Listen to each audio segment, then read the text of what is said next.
గురుమధ్యే స్థితం విశ్వం విశ్వమధ్యే స్థితౌ గురుః గురుర్విశ్వం న చాన్యోస్తి తస్మై శ్రీ సాయి గురవే నమః. శ్రీ గురుభ్యో నమః.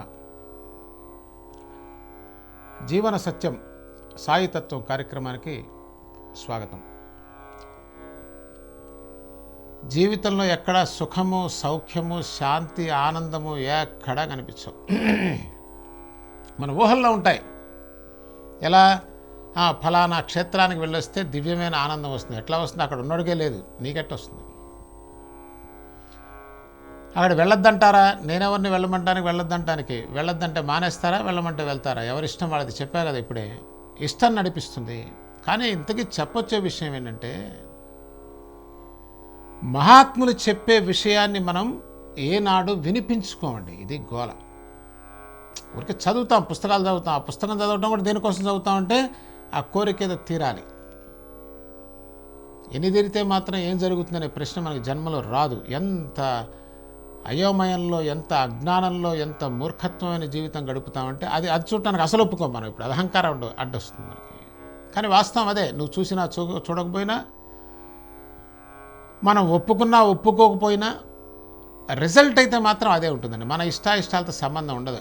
యాక్షన్కి మాత్రం మన ఇష్టాయిష్టాలు పనిచేస్తాయి తప్ప రిజల్ట్లో మనకి ప్రమేయం ఏముండదు. ఇదే కదా శ్రీకృష్ణ పరమాత్మ చెప్పింది.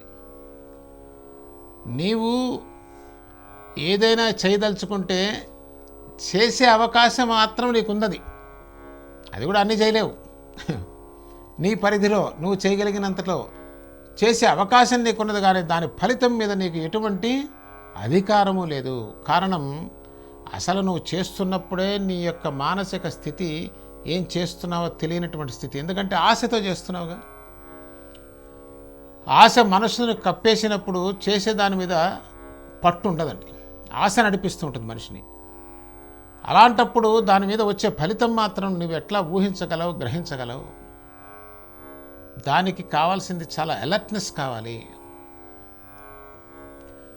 మరి మహాత్ములు చెప్తున్నది అది. సాయిబాబా చెప్తున్నది ఏంటంటే, నాయన ప్రశాంతంగా ఉండు, స్థిమితంగా ఉండు, పరిగెత్తవాకు. ఎందుకని? ఇక్కడ పరిగెత్తదగింది ఏమీ లేదురా నాయన. దేనికోసం పరిగెడుతురావు? ఆ పరిగెత్తపోతే ఎట్లా వస్తుంది? ఏమొస్తుంది? ఇన్నాళ్ళు పరిగెత్తావు, ఏమొచ్చింది? ముందు పరిగెత్తి ఏమొస్తుంది? ఇంతకుముందు 1000 కోట్ల మంది పరిగెత్తి ప్రాణాలు అసూలు బాశారే, వాళ్ళు మాత్రం సాధించింది ఏముంది? ఏమీ లేదు. అది ఈ సృష్టి యొక్క లక్షణం. ఈ కనీస ధర్మాన్ని, ఈ కనీస సత్యాన్ని చూడలేకపోతున్నావే. ఇంత అజ్ఞానం. ఆశే అజ్ఞానం అండి, ఏం లేదు. అంటే అది వాస్తవాన్ని చూడనివ్వదు, దేన్ని విననివ్వదు. ఫస్ట్ ఆఫ్ ఆల్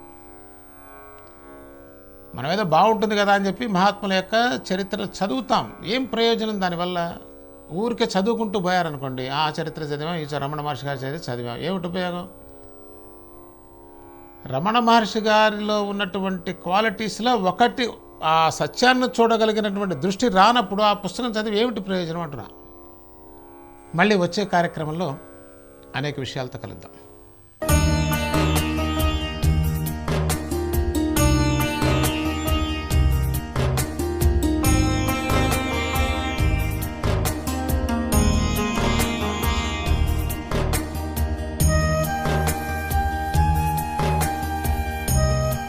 స్వతంత్ర భక్తి యూట్యూబ్ ఛానల్ ని సపోర్ట్ చేయండి.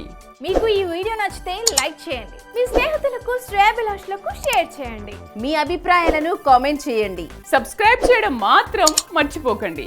మరిన్ని వీడియోల కోసం బెల్ సింబల్ ని ప్రెస్ చేయండి.